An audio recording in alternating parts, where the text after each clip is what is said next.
La 105e session du Conseil des ministres ACP a eu lieu au siège du groupe ACP à Bruxelles, en présence de plusieurs ministres et ambassadeurs ainsi que la diaspora qui a répondu massivement à l'invitation.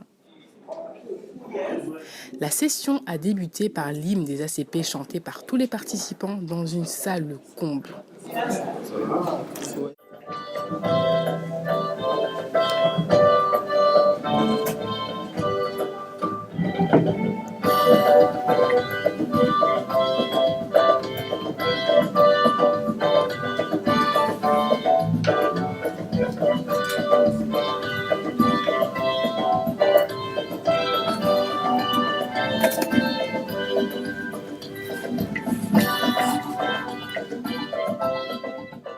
Dans son allocution d'ouverture, le secrétaire général des ACP, M. Patrick Gomez, a rappelé les préoccupations et les principes fondamentaux du groupe qui veut atteindre ses objectifs par des recommandations et des résolutions concrètes.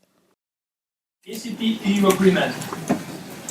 In this vein, voluntary contributions outside statutory obligations would also be very welcome as we work towards an endowment and trust fund.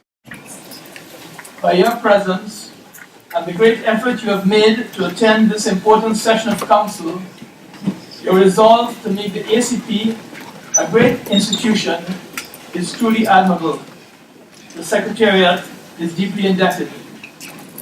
In closing, I would like to place on record the Secretariat's appreciation for the extensive collaboration and support we have enjoyed from the Chair of the Committee of Ambassadors, the distinguished Ambassador Tishome Toga Chinaka of Ethiopia.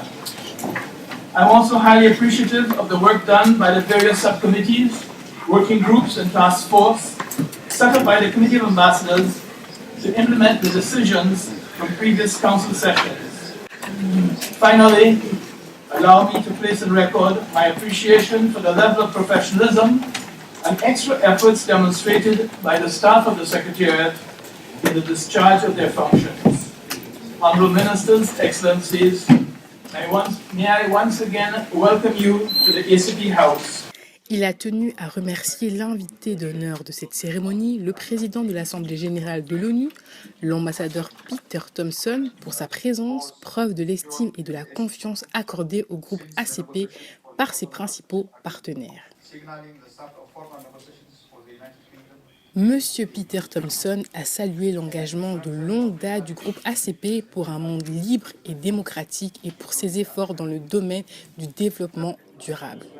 Je ferai tout en ma qualité de président de l'Assemblée générale des Nations unies pour apporter mon soutien à la résolution de certaines crises comme la montée du terrorisme, les turbulences politiques, les crises humanitaires et climatiques entre autres, a-t-il déclaré. Excellencies, while humanitarian crises such as the African famine require our urgent response, they also call on us to take action to make longer-term changes needed to create resiliency and shift humanity's trajectory away from the precipice of unsustainability towards which our current habits, consumption patterns in particular. I encourage all of you to also participate in this ongoing conversation between the public and private sectors.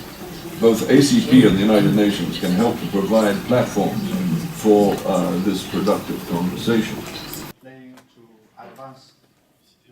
Son Excellence Dr Abraham Tekest, ministre des Finances, de l'Économie et de la Coopération de la République fédérale démocratique d'Éthiopie, président de ce Conseil des ministres, a exprimé sa satisfaction et son remerciement à tous les diplomates et ministres des 79 pays du groupe ACP avant de laisser les différentes délégations ministérielles débattre en séance plénière sur le projet de résolution finale. Our decision-making and implementation organs need to be more responsive in supporting the emerging priorities and emergency situations our member states are increasingly having to deal with. The Zika and Ebola virus outbreaks, the issue of so-called compliant tax jurisdictions, cyclones in Haiti and Madagascar, Article 12 and 96 consultations in the Cotonou Partnership Agreement, Brexit, etc. Le secrétaire général du groupe ACP, M. Patrick Gomez, a promis de transmettre le projet de résolution aux différentes organisations régionales d'intégration économique ACP à la Commission de l'Union africaine, au Conseil de l'Union européenne, au Parlement européen, aux États membres de l'UE et à la Commission européenne, car les enjeux économiques tels que la coopération commerciale, la facilité d'investissement, l'appui au développement du secteur privé constituent la priorité du groupe ACP. Les résultats de cette session du Conseil des ministres seront connus très prochainement avec à coup sûr des propositions et des résolutions bénéfiques non seulement pour le groupe ACP, mais aussi pour les principaux partenaires puisque les pays ACP ont décidé de négocier en tant qu'organisation intergouvernementale unie pour un nouvel accord appelé à prendre la relève de l'accord de Cotonou.